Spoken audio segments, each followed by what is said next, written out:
Buenas tardes, sean todos bienvenidos a esta cuarta sesión de las 19ª Jornadas de Historia del Instituto de Estudios Ceutíes, en las que bajo el título de la dimensión humana han sido abordados diversos ensayos biográficos muy heterogéneos en cuanto a las personas que han sido estudiadas y que han tenido una gran significación en la historia de estas tierras. Superado el ecuador de las jornadas, tenemos hoy ante nosotros una jornada bastante densa y variada y de gran interés, creo yo, en la cual van a ser expuestas 3 ponencias y, en primer lugar, abrirá el fuego el doctor Martín Catarino, que procede de la Universidad de Alicante y al que quiero, en primer lugar, agradecerle su diferencia con el Instituto, su disponibilidad para acudir a estar con nosotros. Carlos no es novel en estas lides, aunque sí en la jornada de historia.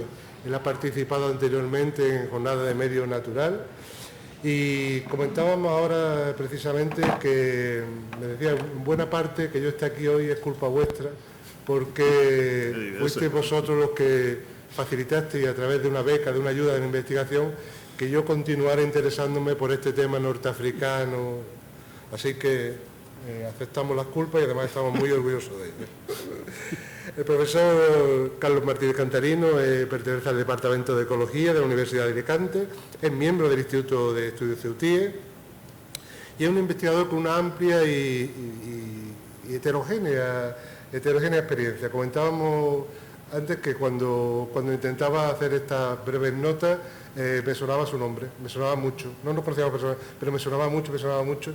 Y es que ya por el año 89 o 90, él ya estudiaba malacofauna de yacimientos medievales con un compañero amigo de ambos y ya empezaba a publicar temas relacionados con la arqueología. Y claro, de esos temas me venía a la cabeza su nombre. Como les digo, sus principales líneas de investigación están relacionadas con la gestión medioambiental y en ese sentido cabe recordar, por ejemplo, sus publicaciones sobre un determinado instrumento de gestión en este ámbito, las evaluaciones de impacto ambiental, a la que dedicó un libro también hace ya bastante tiempo y un tema sobre el que él sigue trabajando y que ha sido una referencia para todos aquellos que hemos tenido que alguna vez enfrentarnos a hacer un documento de este tipo o a evaluar un documento de este tipo. También me gustaría destacar su atención a los estudios de ecología del paisaje y especialmente a la influencia del hombre en la conformación del paisaje, del entorno natural. Como decía, su interés por Ceuta tampoco es reciente, es ya de mucho tiempo y prueba de ello es esta ayuda a la investigación que realizó. Y fundamentalmente su interés en estas tierras viene motivado por un estudio que realiza sobre el periodo del protectorado, sobre cómo la maquinaria del protectorado, la gestión que se hace en ese momento, tiene una incidencia específica en el paisaje urbano y ha conformado de alguna manera el paisaje de Ceuta y de su entorno. Lo que hoy vemos es fruto también de esa labor. Es autor de una ingente labor, producción bibliográfica, que yo les voy a ahorrar para no robarles demasiado tiempo. Así que simplemente lo que me gustaría es darle la bienvenida a Ceuta nuevamente, decirle que llega a su casa, agradecerle su participación en esta jornada y cederle la palabra solicitándole que sea lo más justo posible con el tiempo disponible. Muchas gracias. Bueno. Tienes la palabra. ¿Se me oye? Sí. Bueno, pues muchas gracias por la presentación y debo agradecer además en general al Instituto de Estudios Ceutíes que me haya permitido volver aquí después de una ausencia de varios años. La verdad es que cuando oí el título de las jornadas y que se dedicaba a aspectos biográficos de los más diferentes campos de personas que han influido en la historia de Ceuta y su entorno, pues no pude resistirlo. Y esta es la ocasión de volver allí, si me lo permiten, y volver a contactar con los amigos.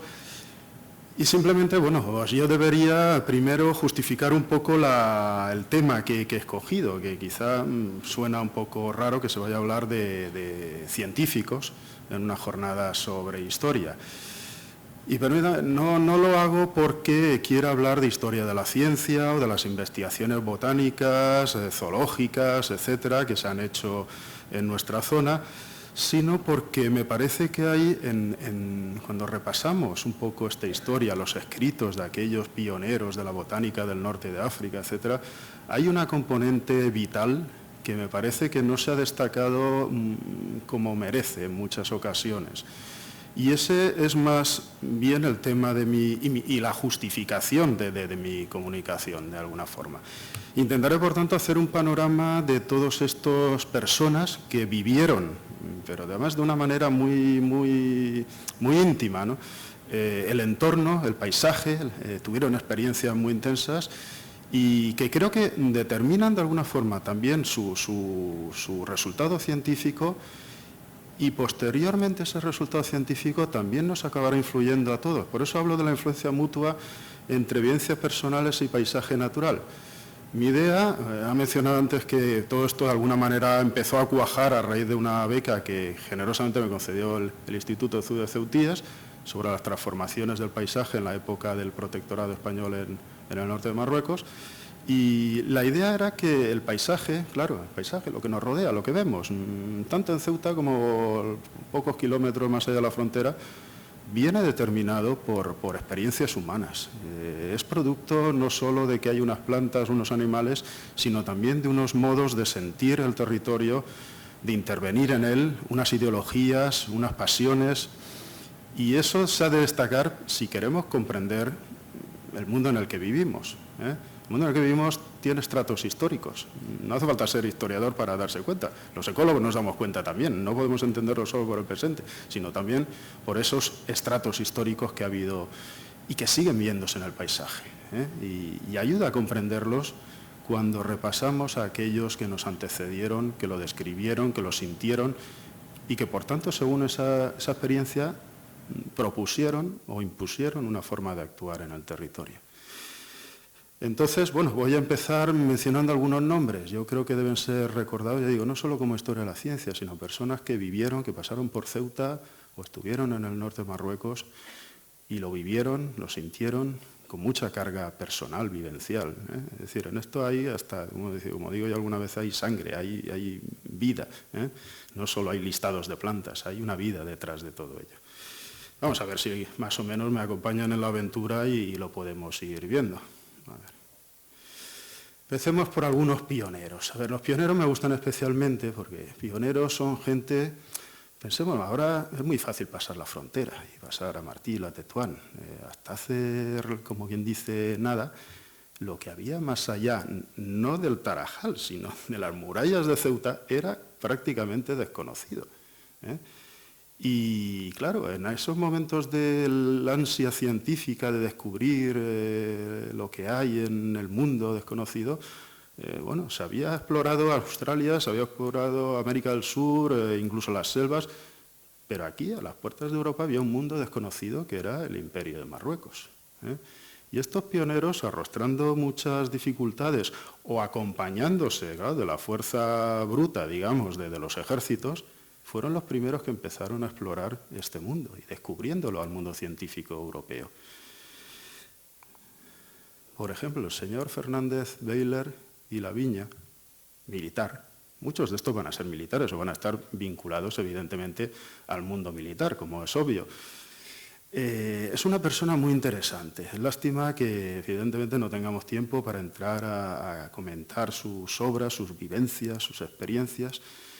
Pero es una persona muy interesante. Bueno, le sonará lo de General Beyler.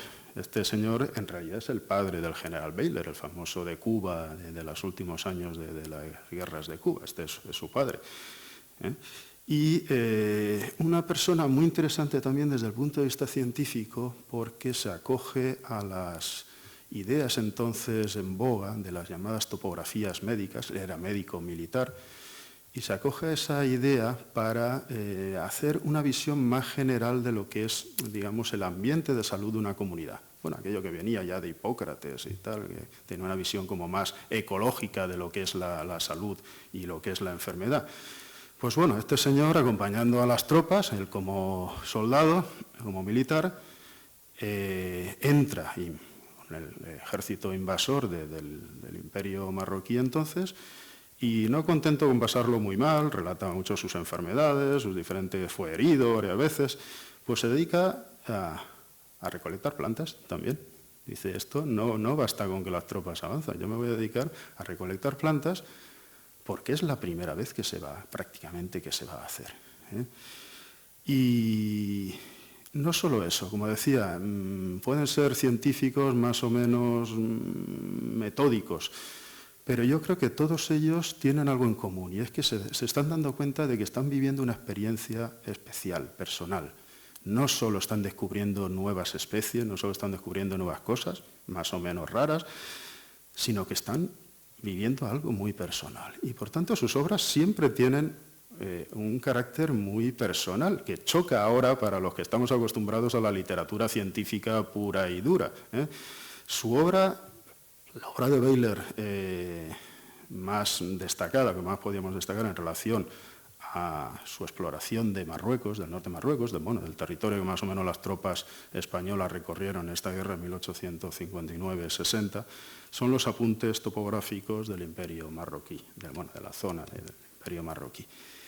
En él, en estos apuntes, ya digo, no solo da un listado de plantas, no solo da una serie de notas científicas, sino que hace muchas reflexiones sobre lo que es el norte de Marruecos, sobre las ideas de sus contemporáneos en aquellos tiempos, sobre el colonialismo en ciernes que se avecinaba. Y bueno, Baylor era un carácter muy especial, muy desencantado, muy crítico, muy orgulloso también de su propia valía intelectual, un poco casi como por encima de los demás, ¿no? Se habla a veces en alguna literatura, en algunos estudios que se le han dedicado, que en eso podía influir su carácter, su origen alemán. Baylor proviene de antepasados suyos alemanes, judío también. Y va a ser casi como uno de los que ponen el toque de atención en que aquella guerra tan exaltada, tan romántica, que se ha dicho muchas veces, ¿no? Todos recuerdan la obra de Alarcón y sus grandes descripciones exaltadas, sentimentales y tal. Él dice, señores, esto no sirve para nada, esto ni tiene riqueza, ni tiene nada. Entonces, bajémonos un poco de las nubes y dediquémonos a de verdad lo que nos puede importar más que a guerras exaltadas y demás. Pero, independientemente de eso no quiere decir que esa obra es digna de estudiar, hombre, muy en función de su época, quizá incluso algún detalle científico, dado los medios de que disponía, pues también es revisable. Pero es muy interesante en cuanto a visión global, es decir, es uno de los que de verdad da una visión global entre los aspectos sociales, económicos, de salud, vegetación, topografía, geología, muy interesante, de verdad. Baylor, pero independientemente de estas cosas, a pesar de ser militar, es uno de los botánicos más destacados. En sus elementos de botánica hace un gran avance en la botánica española de mediados del siglo XIX, con los elementos de botánica en que, introduce, será un poco texto de referencia en muchos sitios, introduce el sistema de De Candolle, el sistema, entonces botánico más avanzado. Y la visión esta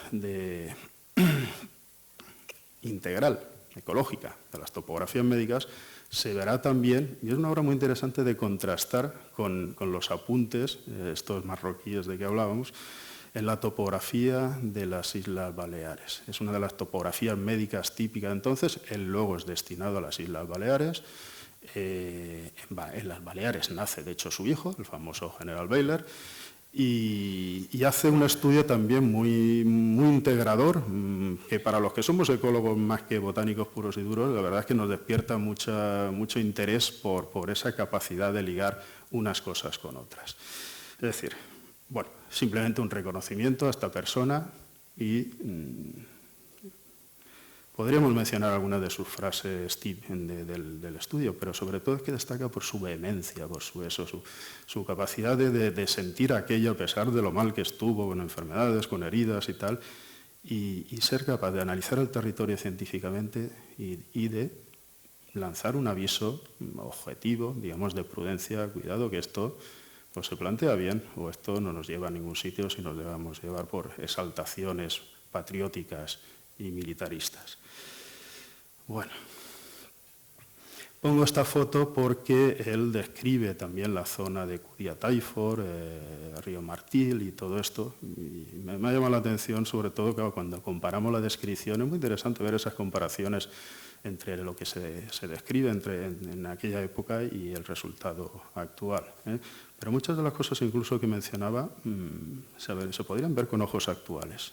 Esa relación entre medio, personas, sociedad y comunidades biológicas. Bueno, por mencionar otra figura ilustre, es que muchos pasaron por aquí, es que habría que ver el elenco de científicos de primera fila, pues prácticamente todos, yo no sé quién faltaría, pero prácticamente todos pasaron por aquí, porque ya digo, es que era un mundo para descubrir para los naturalistas. Bueno, Máximo Laguna es un forestal de gran nombre en la historia de los ingenieros de montes españoles. Se podría hablar muchas cosas de él, pero sobre todo es interesante. Él no tiene una visión tan vitalista o tan sentimental de las cosas, porque acude aquí simplemente para hacer un reconocimiento del territorio que se había conquistado efectivamente, no toda la campaña, sino el territorio que efectivamente se anexionó a España y que incorpora a Ceuta y que ahora constituye el territorio ceutí. En concreto, las masas forestales que se incorporan a territorio ceutí en lo que llamaban Sierra Bullones, esos inmensos bosques de alcornocales, por lo visto unos de los alcornocales más densos y desarrollados que podían encontrarse en el entorno mediterráneo y que él caracteriza en el sentido forestal de una manera bastante precisa, hace algunas recomendaciones sobre cómo debería gestionarse, pero sin llegar a hacer un plan de revalorización forestal. Es muy interesante esto porque es el testimonio que tenemos de lo que fue ese alcornocal que evidentemente desapareció en pocos años. Desapareció en pocos años porque las necesidades de leña de la ciudad de Ceuta, creciente, que estábamos comentando esta mañana, bueno, haría imposible conservar eso como quizá ahora, con este sentimiento conservacionista, pues nos parecería una barbaridad el que aquello se desmontara completamente. Pero la verdad es algo que al mismo Máximo Laguna le sorprendió el estado de esa masa, prácticamente las puertas, bueno, prácticamente no, las puertas de Ceuta, un poco más allá de las murallas, y que describe junto con Satorras, un compañero forestal, en esta monografía.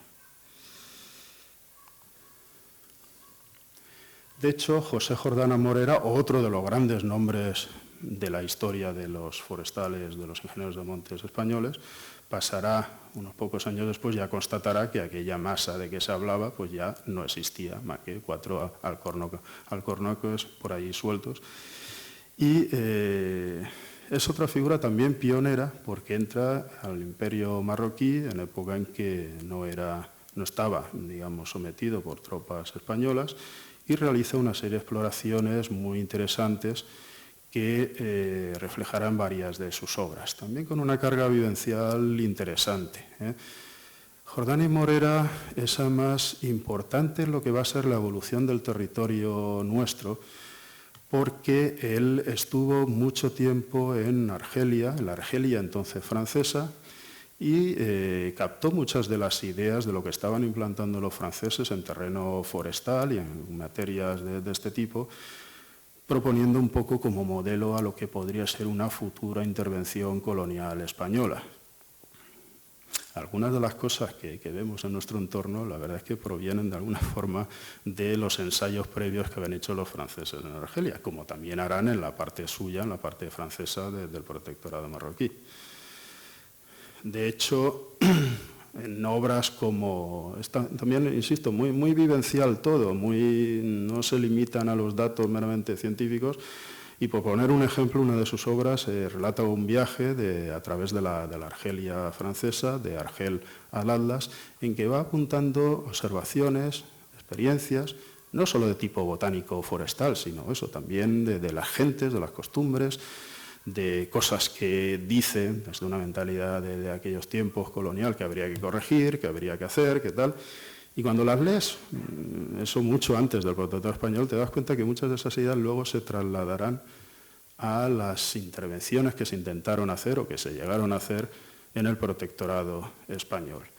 De todas formas, llevado por ese espíritu también muy interesado por el norte de África y previendo un poco que en Marruecos España podía tener algún papel en algún momento, realiza una serie de observaciones que se traducen en varias obras y que también resultan muy interesantes para conocer la situación del paisaje del entorno de Tetuán en época pre-protectorado. Una imagen del jardín de experimentación de Hamma en Argelia, el gran centro de experimentación vivero de los forestales y agrónomos franceses en Argelia, muchos de cuyos ensayos, muchas de cuyas especies que aclimataron allí tal, luego vendrán a la zona norteafricana. Y algunas de las cosas que se plantearon en Ceuta, habría que investigarlo mejor, pero tengo por seguro que se debieron a que los franceses los aclimataron previamente en Hamma. Hamma existe todavía, es un gran jardín muy interesante, pero sobre todo fue en la época colonial algo que marcó mucho, y también esa idea del colonialismo como una de las vías de introducir nuevas especies, de montar la productividad, de mejorar el territorio, etc. Bueno, Jordana y Morera fue, digamos, el adalid de esto entre los forestales españoles. Y vamos ya a las primeras expediciones científicas. El Protectorado Español comienza oficialmente en 1912, aunque previamente las tropas españolas, como saben, ya habían tomado posiciones, sobre todo en la zona de Melilla, y en ese momento es cuando de verdad se pueden plantear las primeras expediciones organizadas, digamos, científicas, ¿no? Como esta labor de los pioneros, que era un poco voluntarismo personal, ¿no? Bueno, la primera de ellas, que es muy conocida, que la habrán conocido porque incorpora científicos de varias ramas, zoólogos, botánicos, geógrafos como Dantín Cereceda, geólogos y sociólogos o antropólogos, pues es la Dantín Cereceda, que se publica en 1913, ¿no? 1914, pues tiene lugar en 1913. Y es muy interesante porque, claro, si leemos, aparte de los resultados o datos parciales, información parcial de cada rama que se van publicando por cada uno de los autores, el relato de Dantín Cereceda de la expedición, de cómo entran en el nuevo protectorado, cómo lo van recorriendo y tal, es muy interesante también desde ese punto de vista humano. Y menciono a Dantín Cereceda porque Dantín Cereceda, os lo he tomado como uno de los ejemplos, porque Dantín Cereceda es uno de los científicos que apuestan o que tienen una idea más paisajista del territorio. Él es geógrafo, pero con visiones muy amplias, se dedica prácticamente a todo, ¿no? Y en estos tiempos del regeneracionismo español, saben ustedes que entonces aparece esa preocupación o ese interés por el paisaje como cosa integrada. Él tiene siempre una visión muy paisajística, ¿eh? Él fue amigo de Ortega y Gasset, bueno, y de muchos intelectuales de la época, una persona muy activa intelectualmente, no meramente científico. Y con Ortega y Gasset ya saben que esa visión paisajística es una de las marcas de esta generación que ahora se llama del 14, ¿no? Del regeneracionismo ilustrado de aquellos tiempos. Le acompaña en muchas excursiones por los alrededores de Madrid y hay muchas anécdotas, muchos recuerdos de Dantín Cereceda como una de las personas que más estimulaban a Ortega y Gasset en el sentido de la interpretación del paisaje que iban recorriendo, ¿eh? Era un personaje también, era geógrafo, pero se recuerda, por ejemplo, uno de los hijos de Ortega, que los acompañaba de niño a Ortega, a Dantín y a toda esta gente, pues recuerda, dice, Dantín llevaba siempre un martillo y un sistema para medir el ángulo de los estratos. Él se iba de excursión a la sierra y no se olvidaba llevar sus materiales para ver qué podía ahí medir, estudiar y tal, sacar fósiles y piezas de las pizarras. Incluso, aunque no era entomólogo, llevaba un gran paraguas, ¿para qué? Para que lloviera, no, porque era para coger insectos. Bueno, que no sé si esto lo sabes, una técnica que utilizamos nosotros los ecólogos es colocar un paraguas debajo de una mata, sacudir la mata, y entonces todos los bichitos caen allí, los recoges, los estudias, los clasificas, etc. Pues estas cosas hacía el señor Dantín Cereceda. Claro, imagínense en Marruecos, territorio inexplorado prácticamente, a pesar de los antecedentes, pues el entusiasmo que tendría y la cantidad de cosas, claro, leer incluso, digamos, el informe o la descripción esta informal de su expedición por Marruecos, pues es interesantísimo, por esa capacidad que tiene de ir ligando unas cosas con otras, a pesar de las dificultades del viaje y tal, que pueden ustedes imaginarse en aquellos tiempos, ¿no? Dantín Cereceda es un apóstol de la vinculación íntima, esto que nos gusta tanto a los ecólogos, de las personas y del medio. Quizá un poco determinista, si se puede decir, pero para él, como destaco en este párrafo, el medio físico, relieve, naturaleza, clima, vegetación, incluso la fauna, es una coactuación a la vez simultánea y recíproca. Y dice que crea en cada pueblo la esencia de su modalidad. Es decir, los pueblos son no solo las gentes, es su entorno, es la interacción con ese entorno biológico y físico, y es inseparable.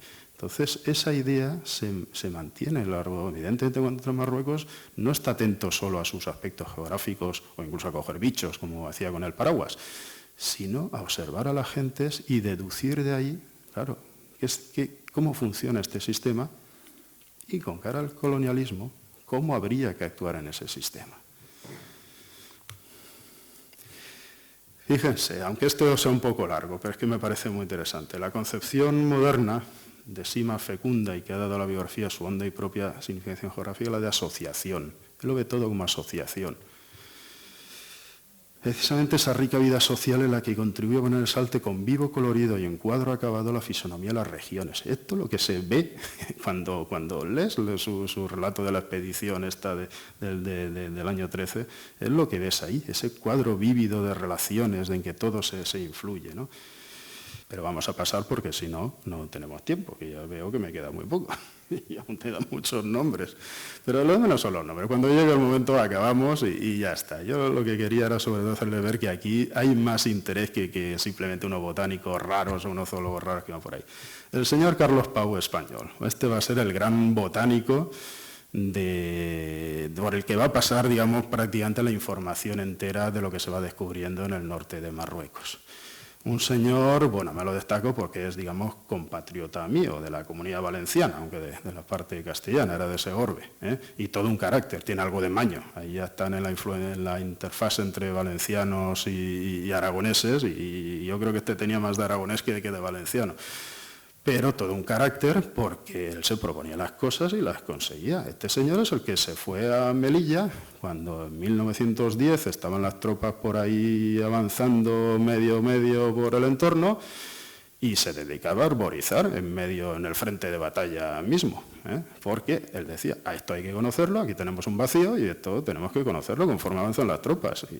Y montó, él mismo se fue a varias expediciones de bastante riesgo, me imagino, para herborizar y reunir cosas. En el entorno de Ceuta, además es muy interesante porque a pesar de los antecedentes y tal, la obra más puramente botánica que tenemos es el de las plantas del norte de Yebala, que es el entorno inmediato de Ceuta, que también explora de esta manera. Pero no vamos a hablar, si este es un botánico taxonómico de los duros, digamos, de los que saben muy bien distinguir una variedad y una por unos pelitos más, unos pelitos menos, pues es también, aquí yo diría que hasta se dulcifica un poco. Parece que la carga de lo que está viviendo se le transmite más de lo que es habitual. Y hace reflexiones que van a ser muy interesantes.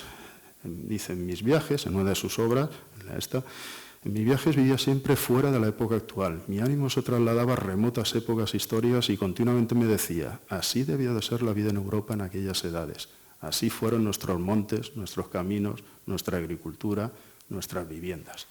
Es decir, veía el territorio Jebala, el territorio del norte de Marruecos, como si fuera algo estancado en el tiempo y que reflejara de alguna forma lo que fue anterior a las fases modernas de civilización europea.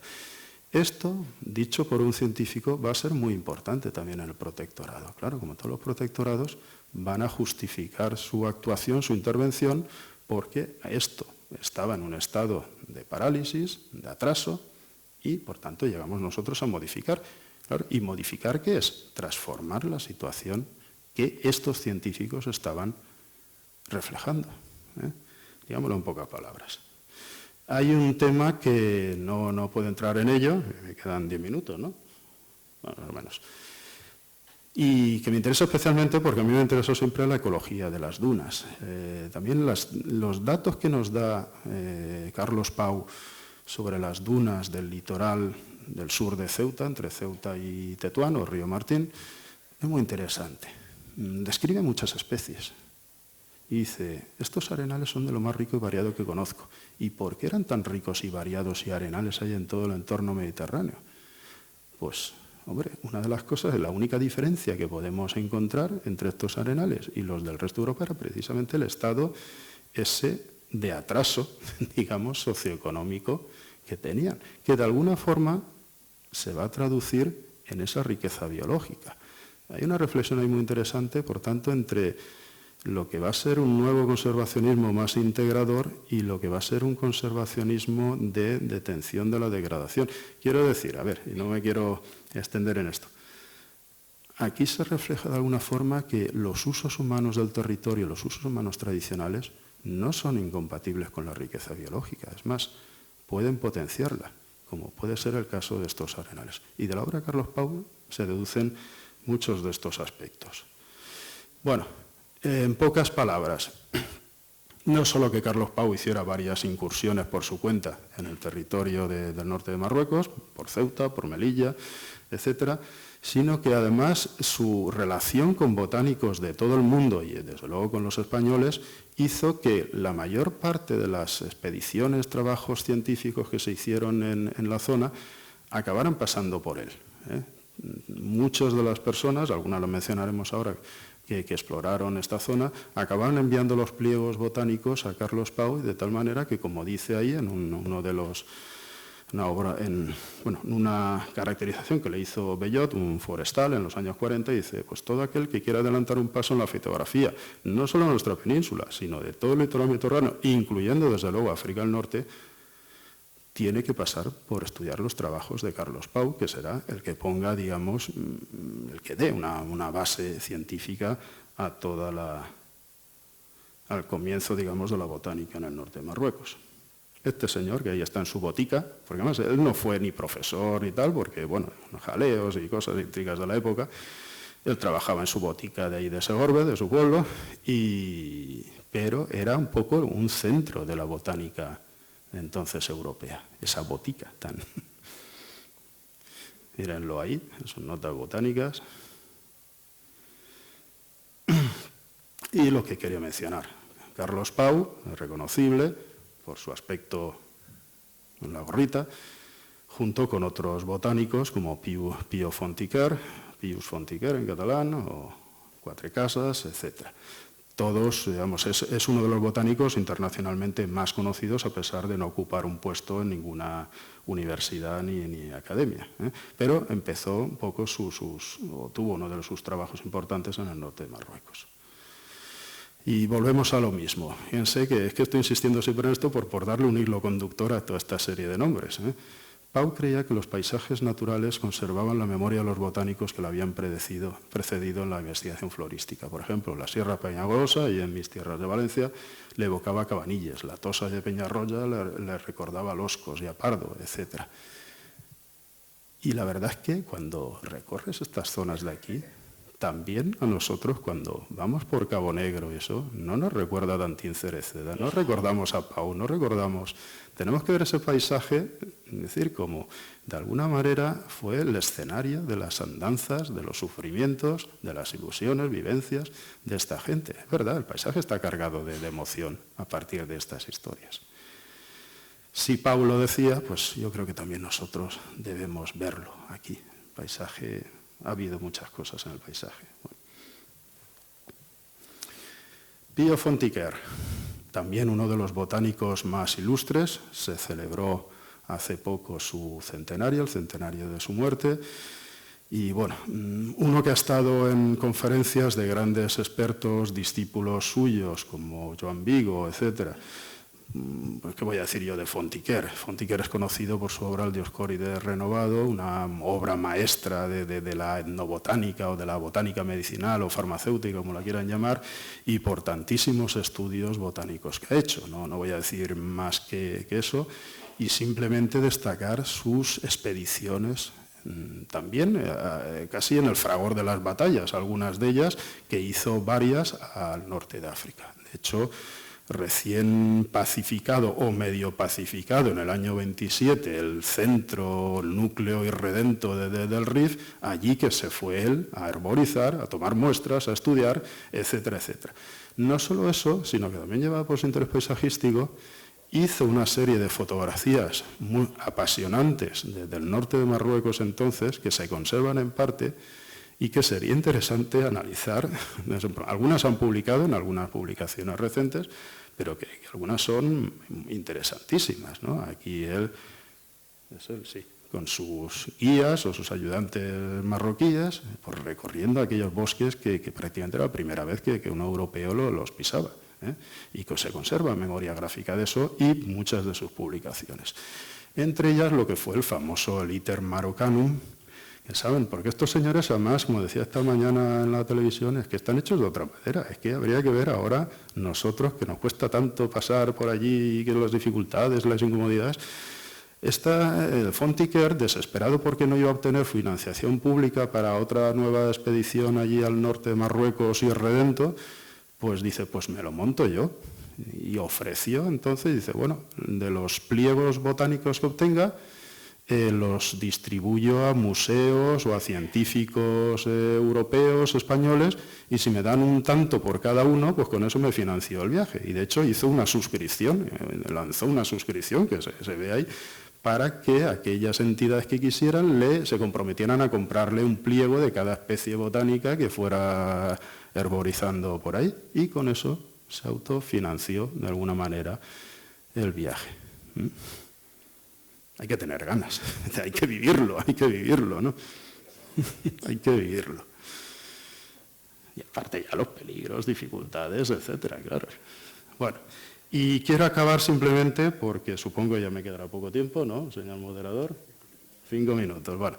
Simplemente el resumen, si estos son los que sientan las bases, pues hay que recordar el papel ya verdaderamente constructor o modificador, o si se quiere destructor, de los cuerpos técnicos del colonialismo, del protectorado español-Marruecos, que van a venir influidos por esas ideas y por las de las propias de sus técnicas correspondientes. Entonces, cada vez que vemos el paisaje de nuestro entorno, y a pesar de que el protectorado se acabó en el 56, pues muchas de las cosas que ellos van a imponer todavía son visibles en nuestro paisaje. Y voy a hacer un repaso muy rápido, solo por mencionar cosas.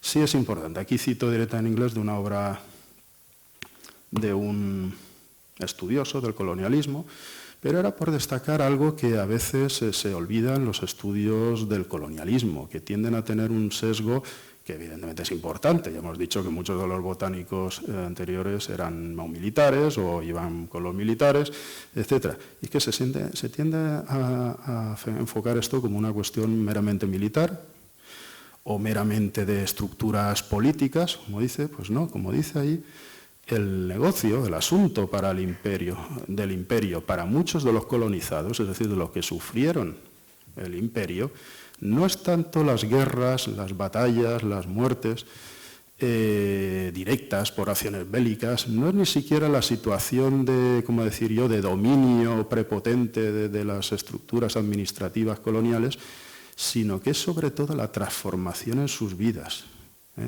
la transformación del medio, de cómo sus formas de vida, su agricultura, su ganadería, su forma de relacionarse con el entorno, sufre un cambio drástico precisamente porque uno de los objetivos de la política colonial es transformar el territorio. Y entonces dice, no, hay que ir en contra.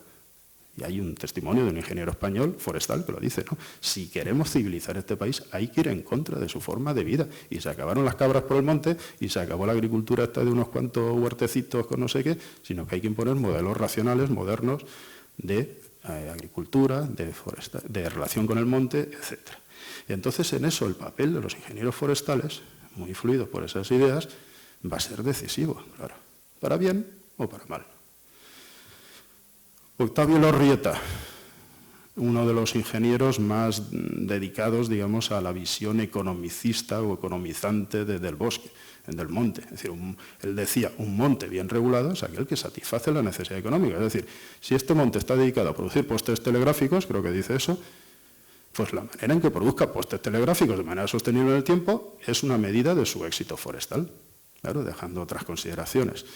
Quizás son visiones que ahora nos parecen simplistas, pero eran las visiones entonces avanzadas, en las que evidentemente se pusieron en marcha en la medida en que se pudo, pues en el protectorado.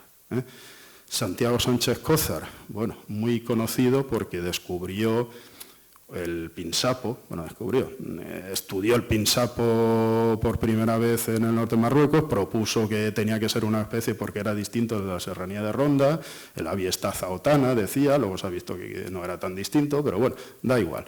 El caso es que también una persona un forestal muy activo, que a mí me hace gracia que incluso en este artículo que aborda el estudio de ese nuevo Abies, de Abiesta zaotana, Abies del monte Tazaot, no se reprime de comentar las dificultades, como dice al final, a ver cómo va esto, como dice al final, dice, nuestro primer recorrido tardamos 8 horas a caballo desde que dejamos el coche para avanzar 17 kilómetros, es decir, claro, que aquello estaba sumamente indómito entonces. Pero luego, cuando se trazó ya el camino de herradura, pues solo tardaban 4 horas a caballo recorrer esos 17. Es decir, esa parte de vivencias personales, parece que hay como un impulso en estas, cuando vives unas cosas muy nuevas, claro, hay unos bosques de abetos que no se habían visto nunca, etc. Parece que sienten la necesidad de transmitir lo que están viviendo. Yo creo que eso forma parte también de nuestra historia, ¿no? También la vivencia, bueno. Sigo. Nada, simplemente son imágenes de todo esto, del bosque de pinsapos que descubre ahí encima de Xauen. Y Sánchez Cózar será el que firme, aunque no es exactamente el único responsable, el Plan de Revalorización Forestal de 1944, que es el que intenta poner patas para arriba, como si dijéramos, el estado de las masas forestales en Marruecos, con una visión práctica, economicista, no aquella jornada morera de los viveros y de poner especies nuevas y tal, sino ya de explotación y tal. Algunas cosas se hicieron, otras no, se repobló, se explotó, pero el caso es que, sin entrar, porque no podemos entrar en detalles, este entorno de Ceuta, a ver, Ceuta está ahí, pues todo eso que nos rodea, en buena parte es producto de este plan forestal y de algunas de las cosas que a su vera, digamos, se fueron planteando.